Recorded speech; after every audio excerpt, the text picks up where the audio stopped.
میں آج آپ سے کچھ اسلامی سوالات کرنا چاہتا ہوں، کیا آپ ان کے جوابات دیں گے؟ جی ضرور، انشاءاللہ میں ان کے جواب دوں گا۔ بھائی میرا پہلا سوال آپ سے یہ ہے، رشتے مواخات کا کیا مطلب ہے؟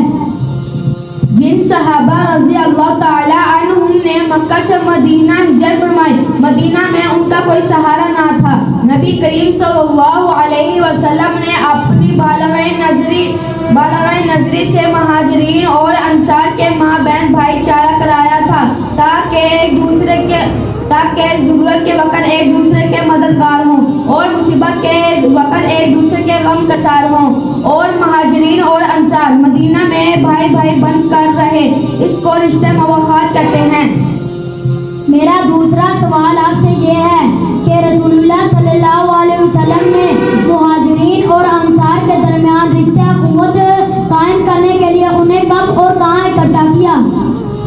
ہجرت کے 5 ماہ بعد حضرت انس رضی اللہ تعالی عنہ کے مکان میں جمع کیا۔ رشتے مواخات کتنے صحابہ کے مابین قائم کیا گیا؟